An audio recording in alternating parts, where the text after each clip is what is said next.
Nossa programação, ele, nosso querido André Machado, CEO do Projetos 10%, carinhosamente chamado de Ogro. Olha a sintonia hoje, hein, André? Estamos ali, ó. É verdade. A Ogra e o Ogro.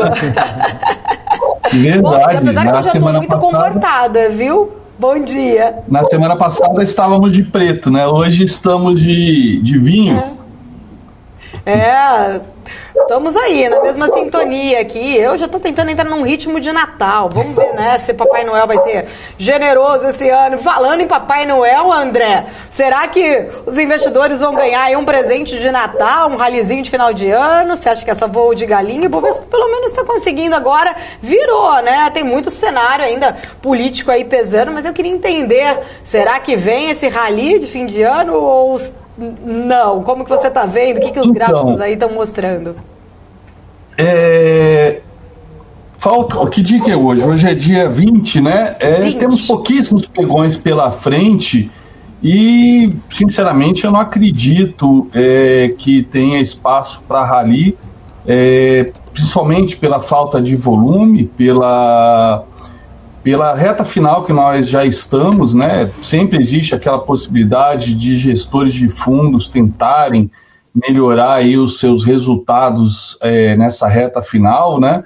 Mas dependem muito também dos próprios clientes, né? Visto que a retirada de dinheiro da Bolsa por parte de pessoas físicas com essa Selic, e também justamente por ser final de ano, uma mudança de governo com muitas incertezas, né? E não digo nem incerteza, eu acho que no caso de pessoa física, muita gente está segurando grandes prejuízos ao longo desse último um ano e meio. Infelizmente, pessoas físicas têm a tendência, quando vêm atuar no mercado, a querer resultados muito rápidos, né? Então, a gente viu, e o próprio mercado se aproveita muito disso, né? Então, a gente viu aquela explosão de IPOs depois daquela subida do Covid, quando os juros depois ainda foi para 2%, dinheiro farto no mundo inteiro e também aqui. Então, muita gente carregando posições concentradas nesses papéis, com perdas assim na faixa de 80%, 90%. Então, se houver algum movimento de forte alta, é o que a gente já tem visto nas últimas semanas, são os estrangeiros comprando blue chips. E porque elas também dão um acesso rápido, né, à porta de saída da Bolsa, e o retorno aí para a renda fixa que está pagando super bem. Então, no caso já o pessoa física, né, amadores, eles estão tentando dar aquela porrada já há 2 anos, com perdas gigantescas. Chega agora um momento tal que a maioria está atônito, sem saber o que fazer. Eu vejo isso acompanhando fóruns de investidores. E chega um momento, como fica muito claro aí nos estudos dos especialistas em finanças comportamentais, a começar pelo Nobel, né, o psicólogo Daniel Kahneman, eles sucumbem ao próprio medo, simplesmente capitulam, né? E então esse final de ano, se tiver algum tipo de movimento de alta, é simplesmente por conta da característica do peso do Ibovespa, né, com as blue chips que tem um peso muito desproporcional com relação aos demais papéis, só que os demais papéis, eles, do mesmo jeito que sobe no dia 5, cai no outro dia 4, 5, e estão todos perto de fundo.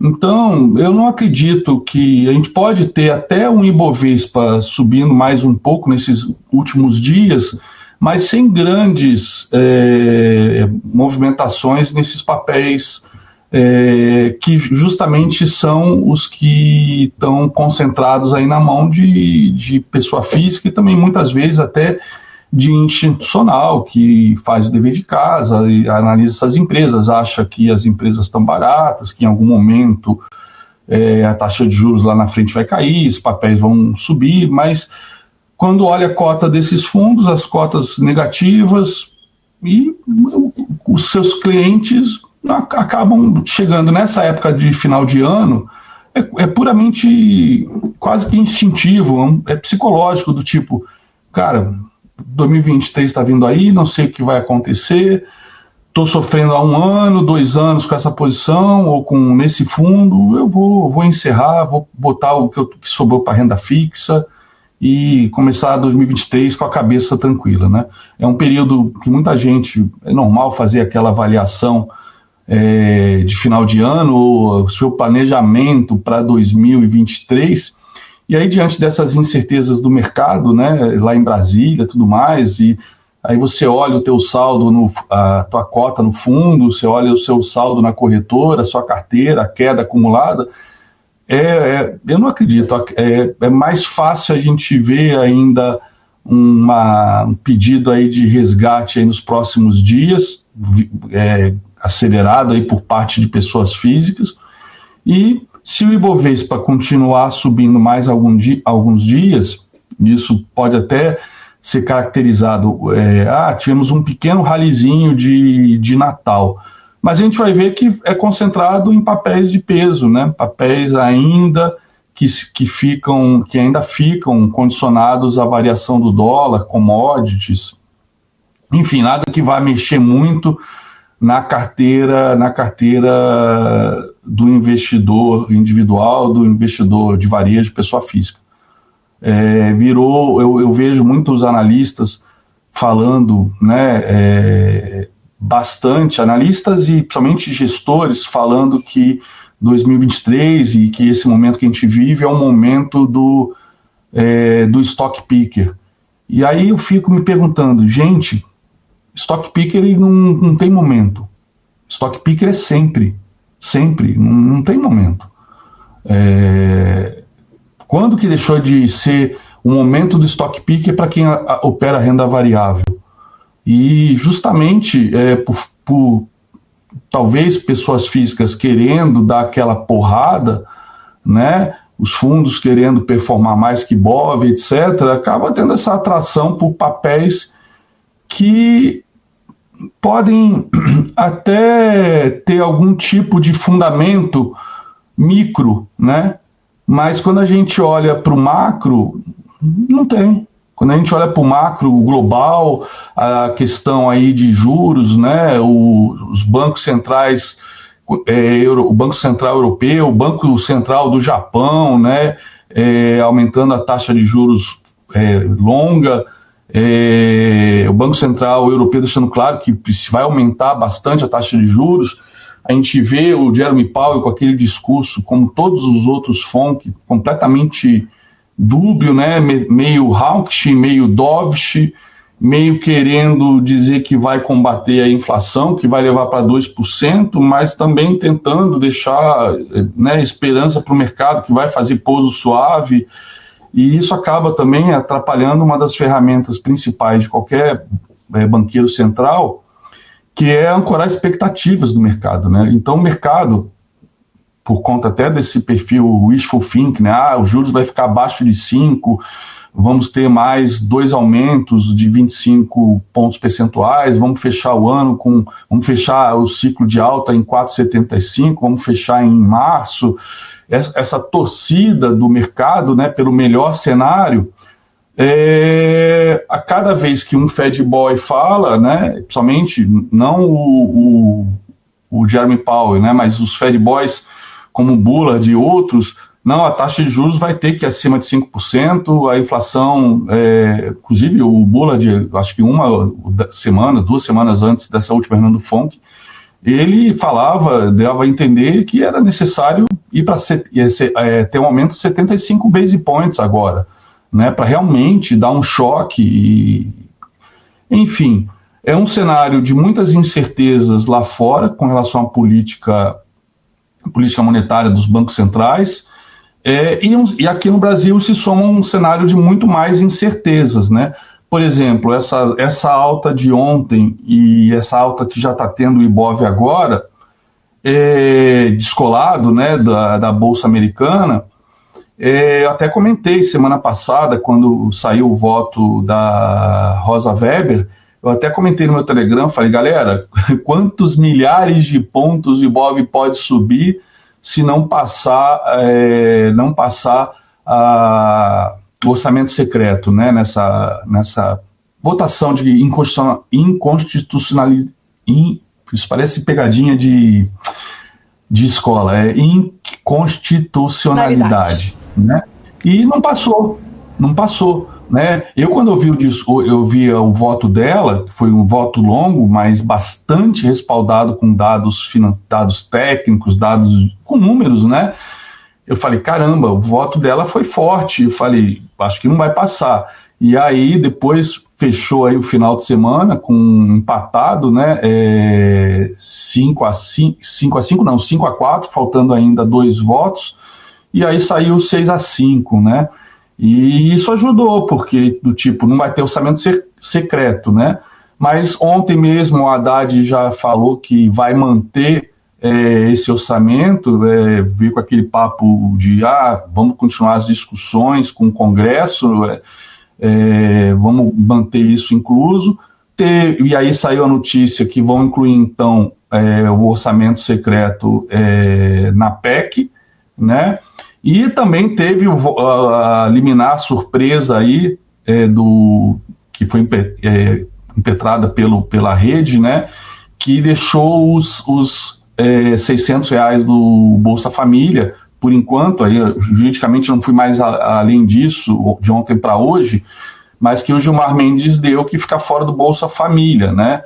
E aí, até que ponto, até uma PEC é necessária, mas está rolando as discussões da PEC, talvez até para manter esse alinhamento do Lula com Lira e a questão aí de ter o apoio dele aí no primeiro e segundo ano. Mas, inclusive, para hoje, já o Ibov continua subindo, 1,63 agora. Para hoje eu fiquei com essa dúvida, como é que será que o mercado reagiria se ontem reagiu bem a questão da votação do STF, né? Ou seja, menos riscos fiscais se não tiver orçamento secreto. Por outro lado, a sinalização que o governo ia apoiar a entrada disso na PEC até para aprovar essa PEC. Enfim, como eu falei até ontem, qual seria a minha pauta para hoje? Minha pauta para hoje é que a gente está andando de acordo com o que acontece em Brasília, né? Tanto é que ou a gente anda muito descolado, a Bolsa anda normalmente de 3 maneiras básicas. Segue completamente a Bolsa Americana como a locomotiva do mundo, né, e a China, né, como a demanda por commodities, e aí isso quando há um descolamento, por exemplo, por conta de China, de alguma iniciativa de apoio à infraestrutura, a mais gastos, etc., como a gente viu nos últimos meses, os bancos centrais aumentando os juros, e a gente viu a China diminuindo até para poder voltar a estimular a questão aí de construção civil, que era 30%, aí, 1/3 do PIB chinês nas últimas décadas. Então, isso puxava as commodities e a gente, então, mesmo com alta de juros lá, a gente tinha dias que o nosso mercado subia por conta disso.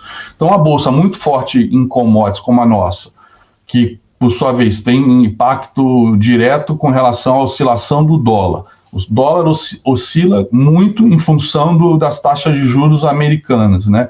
Então a gente tem esses 2 caminhos, e pelo lado do que está acontecendo macroeconomicamente pelos Estados Unidos, política de juros, né, que pode levar os Estados Unidos à recessão, a China com toda a questão de estímulo, Covid-0, construção civil, e tem a terceira vertente que faz a gente às vezes esquecer completamente tudo isso e ficar focado única e exclusivamente no que acontece em Brasília, por conta do que acontece lá, pode levar a riscos fiscais, a mais inflação, a necessidade do Banco Central pesar a mão, né? Apesar do Copom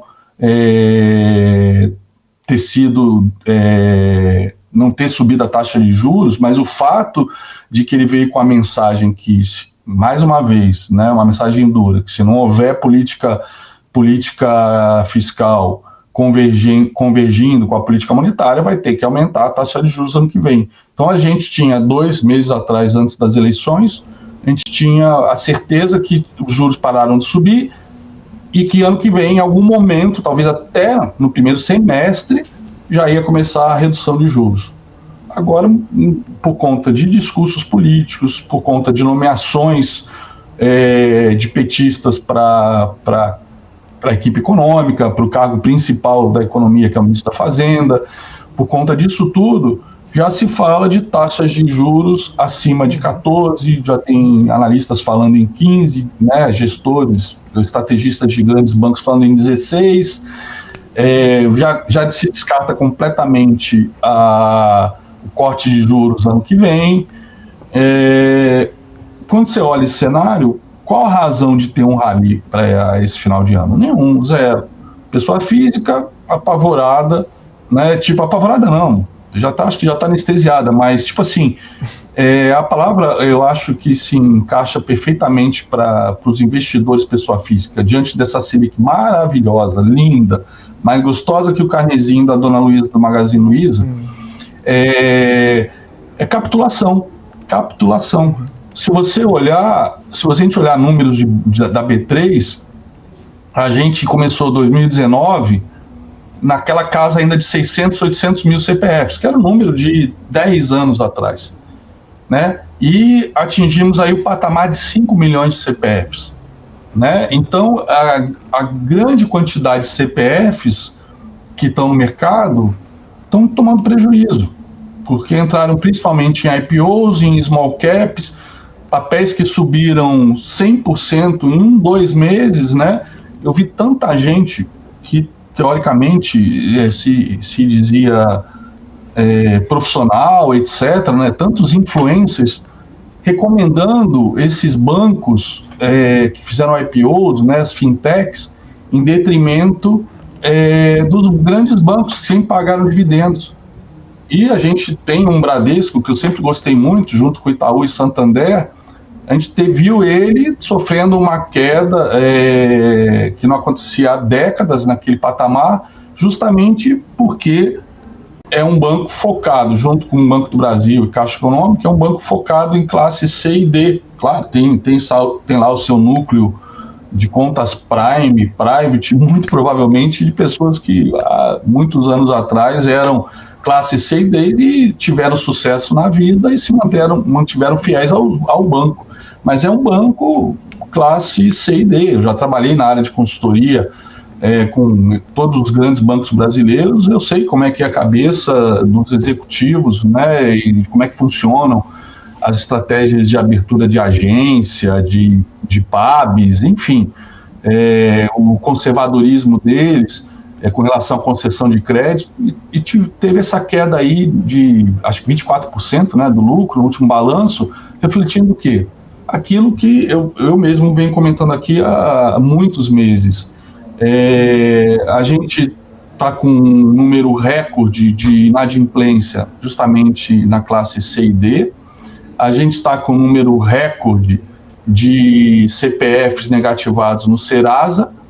Então, como que, por exemplo, o varejo, né, as empresas de consumo mais popular vão conseguir performar bem numa situação dessa? E ainda, do lado micro, né, sendo atacadas, né, por Shopees da vida, por Sheins da vida, né, a gente viu o crescimento dessas redes, né, no Brasil. A quantidade eu que sou um cara também ainda de tecnologia, né, apesar de não atuar na tecnologia, mas adoro, curto, acompanho um monte de YouTube de tecnologia, o que eu vejo deles fazendo unboxing de produtos que eles compram na Shopee, no Alibaba, sim, né? Ou seja, até nessa área não só popular de roupas, mas também até de eletrônicos de consumo, que essas empresas sempre também tiveram, acho que era um diferencial delas para chegar em classe A e B, porque no final um laptop comprado na Fast Shop, na Magazine Luiza, é o mesmo laptop, né? Então, eu mesmo consumi muita coisa na Magazine Luiza de tecnologia nos últimos anos. até isso eles estão sendo atacados, os seus flancos estão sendo atacados. E a gente viu aí esse fenômeno de muita gente comprando empresas de varejo, porque não, agora é a hora do consumo interno por conta da economia, né? Então era o discurso da economia, e esses papéis só caindo, porque a economia pode até estar indo bem para um determinado nicho, mas para a população em geral não estava indo bem. Vide números os números de inadimplência. Então, contra fatos não tem argumento. Mesma coisa, quando o Lula ganhou, a gente viu movimentos fortíssimos da construtora principal do Minha Casa Minha Vida, né, MRVE 3, também em cima das universidades, né, já ia falar Conga, a Cogna 3, a Anima 3, a Edux, né, a SER. A gente viu todo mundo comprando porque não, o FIES vai voltar, o ProUni, etc. E o que subiu forte, né, nessa perspectiva do ganhar, já voltou tudo, alguns estão até abaixo dessa puxada que teve aí na possibilidade do Lula ganhar. Né, e vai voltar o FIES, vai voltar o ProUni fortalecido, vai vir a Minha Casa Minha Vida, mas começa a cair, o pessoal cair a ficha de que tudo isso envolve crédito, e mesmo que o governo subsidie, quem está endividado, será que vai querer se endividar com um FIES? Será que vai ter condições de dar uma entrada, por menor que seja, no Minha Casa Minha Vida, e assumir mais dívidas, né? Então, eu não vejo, tirando o setor de commodities, setor que é favorecido por dólar, até porque, assim como eu, muitos analistas projetam dólar aí na casa dos R$6 aí para o ano que vem. Eu não vejo o mercado agora, com essa Selic e o varejo já vem capitulando há algumas semanas. Eu vejo como um mercado que está completamente dominado pelos gringos, que é o dinheiro de motel, é dinheiro velho. O dinheiro que entra na bolsa é o dinheiro que estava em renda fixa, não é dinheiro novo. Então é aquele dinheiro mais volátil que tem. Qualquer ruído volta para a renda fixa, ainda mais nesses patamares. Né? Então, mesmo que é muito preocupante olhar, por exemplo, 2 dias de alta, quer ver? Deixa eu ver os últimos 2 dias de alta acumulada aqui do Ibov, quanto que a gente tem? 2 dias de alta acumulada, a gente está tendo, hoje é dia... Peraí, ele não botou como queria, pegou só segundo. Deixa eu botar um dia de novo. A gente está tendo, em 2 dias de alta do Ibov... Eita, cadê o meu medidor de... Tá aqui. Vou até botar a tela, compartilhar rapidamente.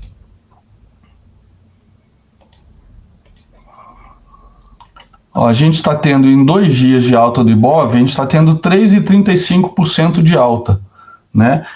E apesar, a gente, né, a mídia especializada como vocês, eu que sou especulador, que gosto muito do day trade, né, e também até analistas, gestores, a gente acaba, que tem às vezes estratégias de longo prazo, a gente acaba ficando muito vulnerável, muito focado no que acontece no curto prazo, né, que é o que a gente está vendo ali, o noticiário, o News Flow vindo de Brasília, como eu comentei. Então a gente olha 3,41, isso causa um impacto, né, do tipo, será que o mercado, a gente está discutindo do mercado americano, será que a gente vai ter um rally de final de ano?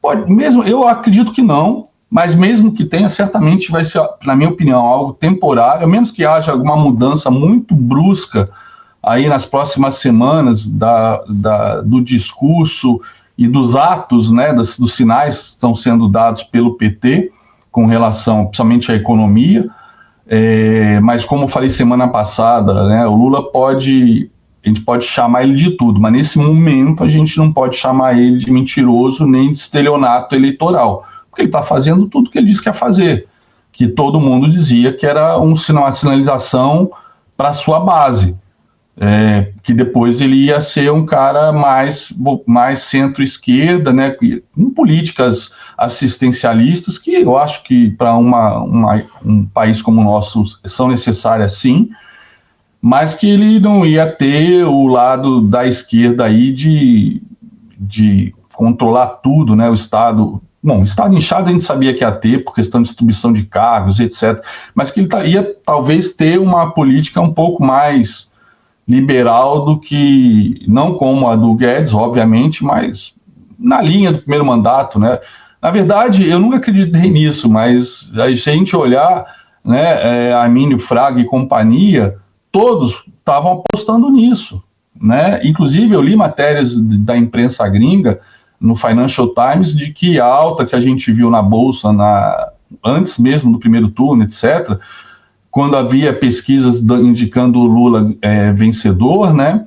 Que aqui no Brasil a gente só dizia, mentira, mentira, e se realmente foi fraude ou não, acho que nós nunca vamos saber, mas quando aparecia ele vencedor, o mercado subia, entrava dinheiro gringo, e qual era a justificativa? Os gringos, quando se trata de países emergentes, eles estão acostumados com a questão da corrupção. A gente que está inserido no meio disso, a gente fica revoltado, a gente fica transtornado, né? A gente se sente distraído, a gente acha que o Brasil podia ser uma potência, mas há 50 anos que a gente não sai do lugar. Mas para os gringos que estão acostumados a investir no mundo inteiro, a gente até que, perto de outros lugares que eles investem, até a corrupção é menos problemática, menos grave do que em outros lugares que eles estão acostumados a investir. Então eles são muito mais pragmáticos e muito mais céticos e focam no que a gente deveria focar, que é ganhar dinheiro. Se a gente está no mercado de renda variável, a gente tem que focar em ganhar dinheiro, não em torcer para político A ou B, e tem que olhar os cenários, não pode fazer investimentos, não, que essas pesquisas estão erradas. Eu também achava que as pesquisas podiam estar erradas, mas eu vinha falando já desde o início da pandemia, que do jeito que estava indo, o PT ia voltar. Na verdade, a primeira vez que eu falei da possibilidade do PT voltar foi em agosto de 2019, quando eu voltei da Argentina, e eu vi que as nossas reformas, né, estavam indo muito devagar e que nesse ritmo não íamos conseguir fazer todas as reformas a tempo de atrair investimento realmente produtivo, seja de capital privado interno, seja dos gringos, para realmente começar a ter uma transformação no Brasil, né? Normalmente, governos populistas, eles têm o primeiro ano, o segundo ano, né, acaba tendo até um impacto positivo nos mais pobres, porque é injeção de dinheiro na conta corrente deles direto. Só que isso tem um custo, daí vem inflação, uma série de... aí o juro sobe, aí o investimento vai para a renda fixa, aí dá tudo errado, como a gente já viu e vem vendo desde 1917. Né, de esquerda, que me desculpe, mas desde 1917 isso não funciona, não tem funcionado. Já um governo liberal que faça as reformas é o contrário. O primeiro ano, o segundo ano é ruim, né, o pessoal se sente, minha aposentadoria diminuiu, vou ter que trabalhar mais, etc. Só que tudo isso, né, é o correto. As pessoas estão vivendo mais, precisam trabalhar mais para poder... ter uma população ativa proporcional a que está aposentada, inativa, e que para que o sistema previdenciário não colapse, né? Então, as reformas tinham que ser feitas, a reforma tributária ia mexer com prefeitos, né? Vide aí o estresse que foi para a questão do ICMS, para poder controlar aí a alta da inflação, e também a questão dos combustíveis, né? O tipo de impacto que poderia causar uma greve dos caminhoneiros, como causou em 2018. Então, mas como é que ficou, como é que funciona essa questão tributária? Envolve prefeitos, envolve governadores, e no final existe essa polarização entre todo mundo, ninguém consegue olhar o país, né, para o mesmo lado, independente das suas ideologias, ninguém entra em acordo, as reformas não são feitas. Foi isso. Na verdade, dá até para se dizer que o que está acontecendo é pedra cantada, né? É óbvio que olhar para trás agora é muito fácil, mas se a gente faz uma autópsia, é pedra cantada. Sabe? Então a gente tem aqui no Ibov, a gente pode estar vendo uma tentativa de fazer um pullback aqui nesse fundo, né, que foi perdido, eu venho acompanhando isso diariamente, inclusive quando ele veio pela segunda vez, bateu e subiu, eu comentei, se deixar um piercing line, que era inclusive quando ao longo do dia o Ibov estava nesse patamar aqui perto da máxima, isso pode fazer um fundo duplo. Ao longo do dia voltou tudo, eu falei, isso aqui pode ser um gift, se perder a mínima, vai buscar o segundo alvo, pronto. Em um único dia já foi buscar o segundo alvo, tá?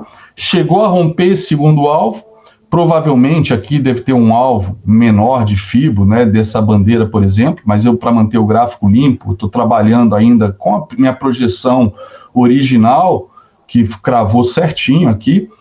Então ele rompeu o primeiro alvo de uma vez só, ele pode estar vindo fazer um pullback aqui, né? Então pode subir mais um pouco hoje, ou talvez não hoje, mas ele continuar subindo amanhã, de repente vir até a média de 20, que está mais ou menos aqui nessa região de fundos, tá?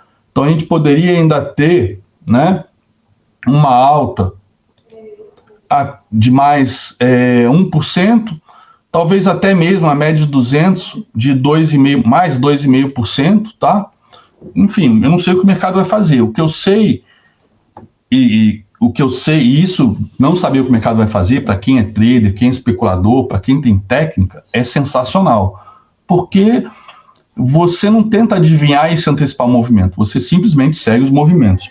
O que eu sei que o mercado está tendência de baixa primária, tendência de baixa secundária, tendência de baixa terciária. Então, por que diabos eu vou comprar bolsa agora? Ah, mas, pô, se comprar no fundo, né, eu vejo o pessoal falando, é na hora que os canhões estão disparando que a gente compra, que faz fortunas, né? Eu não acho que a gente está em fundo para fazer esse tipo de aposta.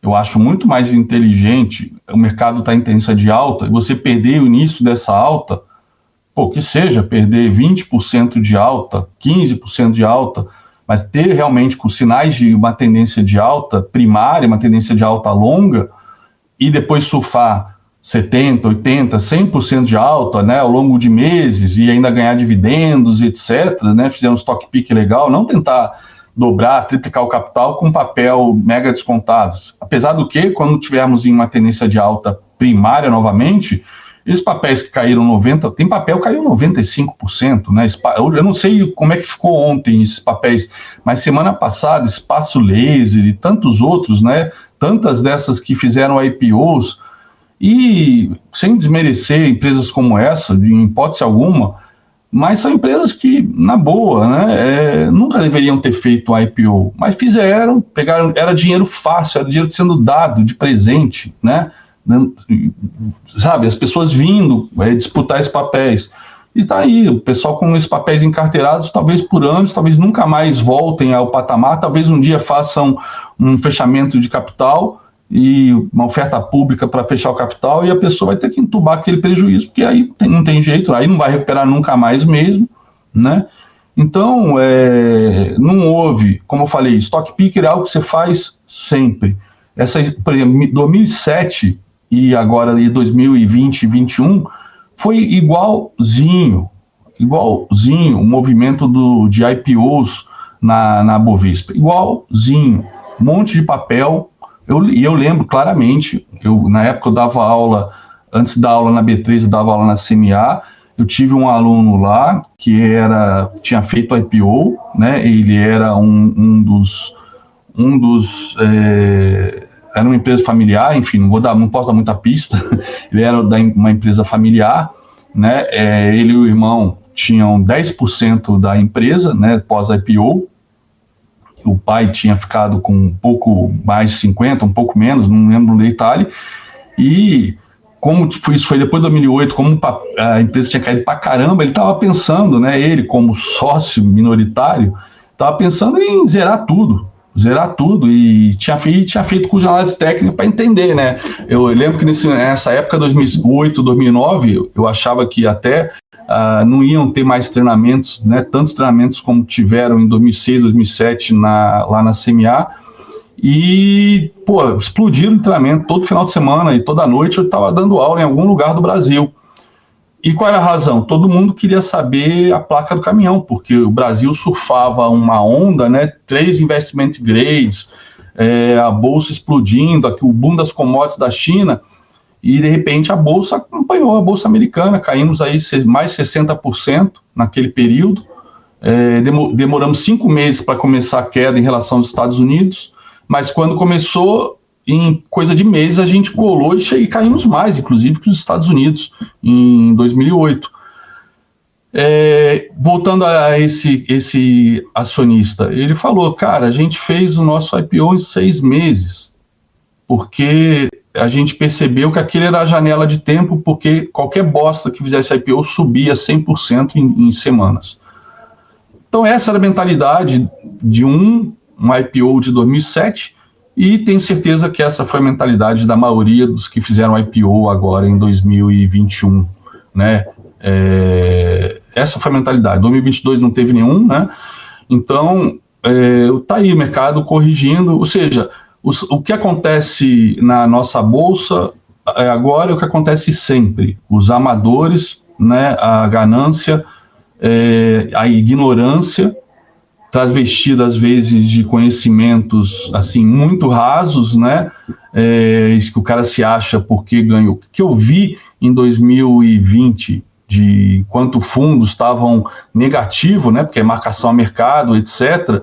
Um monte de gente entrou no fundo do Covid e depois fez 100% capital, etc., né, dizendo que era muito melhor que gestores com 20, 30 anos de experiência, né, tiravam sarro dos gestores de renda fixa, tudo mais. Eles não sabem quanto é difícil operar renda fixa por conta da volatilidade dos juros, né? Juros mata, né? Não é ações, você pode ficar muito machucado, né? Juros não, juros você pode morrer, né? Então a dificuldade de operar renda fixa é muito maior que renda variável. Mas a mentalidade era, o cara da CDI, né, devia ser muito fácil. Enfim, todos esses agora, desses 5 milhões que entraram aí na Bolsa, estão amargando prejuízos gigantescos, não sabem o que fazer e estão capitulando para voltar com o que sobrou para a renda fixa. Mais do que nunca estamos aí na mão dos gringos, que é dinheiro de motel, e aí tem esse drive aí do mercado americano, né? Mercado americano, tendência de baixa primária, tendência de baixa terciária, está numa tendência de alta ainda secundária, mas por característica da análise técnica, a tendência secundária, normalmente, ela tem muito desses movimentos de correção da primária. Então, foi o que a gente viu aqui, uma correção na própria, última vez que eu estive aqui com vocês, né, foi na hora que saiu o CPI, chegou a subir 3,5%, e eu comentei, quando subiu os 3,5%, eu comentei, vai voltar, e ao longo do dia voltou quase tudo, vai voltar porque a gente tinha atingido o segundo alvo de FIBO, etc., né? E até eu sempre falo, né? Eu já falo até no meu Telegram, eu falo para a galera, aquele, né? Aquele é o segundo alvo. No SP500, normalmente, ele vai até o segundo alvo, aí faz um pullback na cabeça do pivô, que foi aqui, né? Em 2 dias depois, e aí poderia voltar a subir para buscar o terceiro, que chama uma tendência de alta. Mas a primária era de baixa, ele foi no segundo alvo, né? E rompeu. Até eu acho que eu comentei aqui com vocês que esse canalzinho de alta, na verdade, quando a gente olha no longo prazo, o que ele é? Como os outros movimentos da tendência de baixa. Uma bandeirona de baixa, né? Assim como nos movimentos de alta, a gente teve esses movimentos, né? Esses movimentos de bandeira de alta, né? Numa tendência de alta, primária de alta, secundária de alta, terciária de alta. Aí subia, aí dava esse movimento forte de bandeira, segurava numa média, numa LTA, num FIBO, depois voltava a subir. Caía, voltava a subir. Caía, fazendo essas bandeiras, algumas bandeiras maiores, tá? Agora a gente tem um movimento oposto, a gente faz umas bandeiras, né, uns movimentos de alta fortes para testar a linha de tendência, no caso, a minha linha de tendência dinâmica aqui, né, que é essa minha média móvel de 200, mas eu posso até pegar aqui o topo do SP500 e botar uma linha de tendência, olha, uma linha de tendência realmente proporcionada aqui por uma reta de tendência, ó, a linha de tendência é uma reta de resistência aqui nesse caso, ó, um topo, 2 topos, 3 topos, 4 topos, ó, rompeu o topo, voltou, fechou abaixo, tá? Eu não uso tanto porque, por exemplo, se você utiliza por regra primeiro topo com segundo topo, tá? Você não mexe, né? Você nem mexeria nessa inclinação, deixa eu acertar aqui, né? Você teria essa inclinação aqui, mas eu acabo sempre ajustando, né? Já que bateu tão próximo aqui, porque aqui segurando 200 foi tão perto, aqui também quase cravou lá, eu acabo fazendo esse ajuste, ó, 5 topos, né, que o SP não conseguiu romper, né, 5 vezes que ele foi na LTB e não conseguiu romper, e agora perdeu o fundo, tá? Então, qual é a expectativa? Continuar caindo, né, continuar caindo. Então a gente pode até, agora que ele tá aqui na última retração dessa perna de baixa, né, se perder essa retração, praticamente fica selado que ele deve vir buscar esse fundo aqui, né, que é o maior fundo desde que começou essa queda, né, ali na região dos 3.500 pontos do SP. Mas isso seria apenas os alvos iniciais dessa retomada de baixa, né? A gente tem mais alvos para baixo. E a gente não vai conseguir ficar imune a isso, né? E não tem razão nenhuma. Ainda mais com tantas incertezas, né? A gente está vendo o dólar fez um pivô de alta, ó, hoje está perdendo a cabeça do pivô, tá? Então vamos ver como é que vai fechar. Mas ó, o dólar já virou para uma tendência primária de alta, então agora está no momento de correção, né? Se romper esse topo aqui, a gente tem alvos que vão até lá. O último alvo, tem alvos maiores, mas o último alvo aqui desse movimento, 5,85. Então é inflação, é juros altos, enfim. E a gente olhando os treasuries americanos, né, ó, forte alta aí por conta dos discursos do Banco Central Europeu, por conta do Japão, acabou de fazer um pivô de alta. Os treasuries, né, que vinham caindo, fez um pivô de alta para retomar o quê? Uma tendência primária de alta, ó. Primária nem veio testar a linha de tendência primária de alta, que seria a média de 200 aqui, né? Então, é isso. A gente vê aqui os juros devolvendo boa parte dos prêmios aí dos últimos dias, por conta dessa questão da PEC, mas como eu falei, eu mesmo achei que talvez a alta de ontem, com a possibilidade do orçamento secreto ser possibilidade não, quase uma certeza, né, pelo que o próprio PT vem falando, Haddad, etc., ele ser inserido na PEC que vai ser votada agora, talvez não sei, o mercado às vezes pode até apostando que não vai ter tempo dessa PEC passar, e talvez ele esteja contando com isso, né, a PEC não passar como retaliação do Lira, enfim, apesar do discurso aí petista de que vão tentar botar o orçamento secreto na PEC, etc., para ter a governabilidade ano que vem. Mas talvez o Lira agora, né, assim como o Armínio Fraga, né, o Lira apostou no Lula, o Lula que dava tapinha no rosto dos ministros do STF ali, nas vezes que eles se encontraram, não conseguiu entregar o orçamento secreto como constitucional. Então agora estão tentando apagar o incêndio e botando na PEC. Inclusive eles estão reunidos agora, o Haddad com o Lira, lá na casa do Lira, por sinal, viu, André? Fernando Haddad está reunido com vários deputados, cerca de 25 deputados aí, junto com o Arthur Lira também, né? Eles estão discutindo exatamente esses pontos específicos aí desta PEC. Vamos aguardar para ver se vai passar, né? Aquele tic-tac que a gente ficava ouvindo dos eleitores do Bolsonaro no Twitter, agora o tic-tac tem que fazer pro Lula, né?